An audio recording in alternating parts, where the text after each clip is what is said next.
CEO और MD श्रीहास तांबे साहब। तांबे साहब, स्वागत है सीएनबीसी आवाज पर। लाइए जरा बायोकॉन के नंबर स्क्रीन पे। एक अक्रॉस द बोर्ड बीट, जो स्ट्रीट एक्सपेक्ट कर रहा था उससे कहीं बेहतर परफॉर्मेंस डिलीवर करा। आय में 56% का उछाल, मार्जिन में 180 बेसिस पॉइंट्स का इंप्रूवमेंट और मुनाफा 31% बायोकॉन का बढ़ा। श्रेयस साहब, जैसे मैं मेंशन कर रहा था, एक टॉप डाउन बीट बायोकॉन की तरफ से, और लग रहा है कि पूरी तरह से इस मोमेंटम को, इस आउट परफॉर्मेंस को बायोकॉन बायोलॉजिक्स, जिस आर्म को आप लीड करते हैं, उसी ने मोमेंटम डिलीवर करा है। पर बायोसिमिलर्स का बिजनेस इस बार हमारे लिए कंपेयर करना मुश्किल हो रहा है, क्योंकि आपने वो वियाट्रिक्स का एक्विजिशन जो करा था उसको कंप्लीट कर दिया था, इंटीग्रेट कर लिया था। तो लाइक टू बाइक दरअसल परफॉर्मेंस रहा कैसा तांबे साहब? प्लस ये वियाट्रिक्स के इंटीग्रेशन के बाद अब ये पूरा आपका जो बिजनेस है कैसा शेप अप कर रहा है? आशीष, पहले तो मुझे आपके शो पे इनवाइट करने के लिए बहुत बहुत शुक्रिया। सच में अच्छी क्वार्टर रही है हमारे लिए, ना कि सिर्फ बायोकॉन बायोलॉजिक्स के लिए बट बायोकॉन ग्रुप के लिए ये काफी अच्छी क्वार्टर रही है। और हमने जो फिस्कल 23 है ये हाई पे एंड किया है। अब रहा सवाल आपका कि कैसे इसको देखा जाए इस नंबर्स को। तो सबसे इम्पोर्टेंट बात ये होती है कि क्वालिटी ऑफ अर्निंग्स क्या है, बिजनेस की हेल्थ क्या है रही है, हैव वी डन जैसे हमने प्रॉमिस करा था, क्या उस तरीके से परफॉर्मेंस रही है। तो ये इन सवालों का जवाब आता है कोर एबिटा परफॉर्मेंस वाली लाइन में, जब हमने अभी पूरी क्वार्टर के रिजल्ट्स, रेवेन्यूज और प्रॉफिट्स को इंटीग्रेट किया है। हमने पहले मार्केट को गाइड किया था कि हम mid 30s to high 30s में हमारा कोर एबिटा परफॉर्मेंस रहेगा। और इस क्वार्टर में चलते अभी जब भी आपने Q4 के रिजल्ट्स देखे हैं, 39% हमारी कोर एबिटा परफॉर्मेंस रही है, which has been very much in line with the past, जो दिखाता है कि हमने जब इंटीग्रेट करने के बाद भी हमारा बिजनेस हेल्दी रहा है और हमारे रेवेन्यूज पूरी तरह से इंटीग्रेट हुए हैं। अब रहा सवाल आपका कि कैसे देखा जाए पिछली क्वार्टर के कंपैरिजन में, तो वो थोड़ा सा मुश्किल इसलिए हो जाता है क्योंकि हमारा बिजनेस को मिंगल था। हम प्रॉफिट एक दूसरे के साथ शेयर करते थे क्योंकि हमारा कोलैबोरेशन रहा था।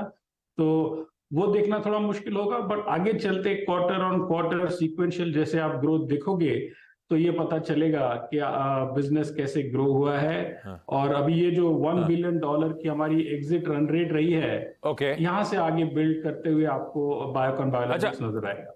अच्छा तांबे साहब, वियाट्रिक्स से याद आया, स्टॉक में, बायोकॉन के स्टॉक में जो तगड़ा करेक्शन आया था तब दो कंसर्न्स थी। एक तो जो सिग्निफिकेंट फाइनेंशियल लेवरेज हमने उठा लिया था वो वियाट्रिक्स डील के बाद, और दूसरी कंसर्न थी कि आपके एग्जिस्टिंग बायोसिमिलर्स में एग्जीक्यूशन ठंडा पड़ रहा था, वीकेंड हो रहा था। उस फ्रंट पे थिंग्स कैसी शेप अप कर रही है? क्यू ऑन क्यू किस तरह का रिलीफ देखने को मिल रहा है? क्या एग्जीक्यूशन अब पिकअप होता हुआ नजर आ रहा है या नहीं? तो आपके दो सवाल है इसमें। पहला तो सवाल ये था कि क्या हमने ये एक्विजिशन करते समय जो डेट लिया है ये कहीं ज्यादा है।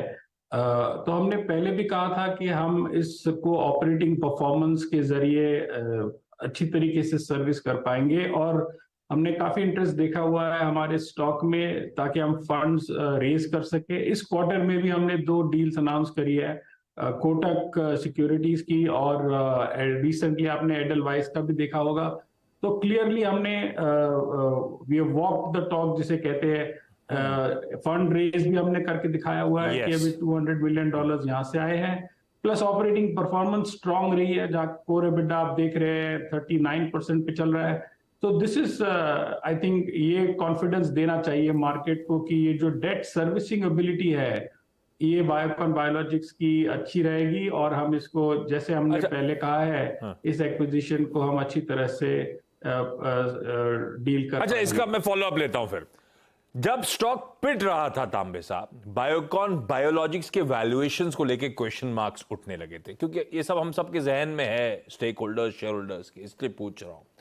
और ये वैल्यू कंसर्न्स इसलिए बढ़ रहे थे क्योंकि जो प्राइस इरोजन, जो कॉम्पिटिटिव इंटेंसिटी थी यूएस में, कहा जा रहा था जितना जेनरिक सेगमेंट के लिए फियर्स था वहां पे कंपटीशन, उतना ही इस बायोसिमिलर स्पेस के लिए नजर आ रहा था। अब वो कॉम्पिटिटिव इंटेंसिटी तो शायद इंडस्ट्री का नॉर्म है, पर क्या सीक्वेंशली कुछ ईज ऑफ हुई या नहीं?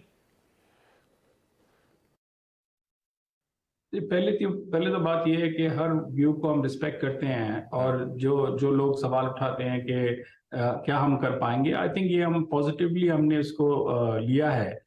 और क्वेश्चन ये था कि क्या यूएस में कंपटीशन आने की वजह से मार्जिन्स इरोड होंगी। आई थिंक ये ग्लोबल नॉर्म है, कंपटीशन हमेशा मार्जिन्स को चेंज करती है।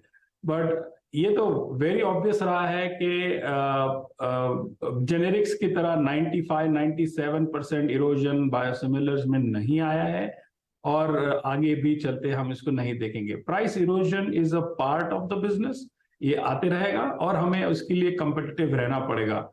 बायोकॉन बायोलॉजिक्स के पहले से एक इमर्जिंग मार्केट्स की बड़ी स्ट्रांग कंपनी रही है, और हम इमर्जिंग मार्केट्स में अच्छी तरह से compete कर पाए, अच्छा प्रॉफिटेबल बिजनेस रन करते हैं हम इमर्जिंग मार्केट्स में।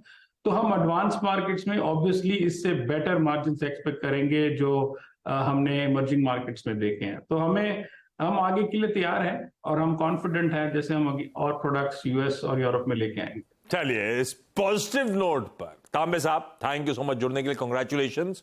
वाकई अच्छे नंबर्स पे। दिखा दीजिए एक बार बायोकॉन का स्टॉक ब्रेक पे जाते जाते।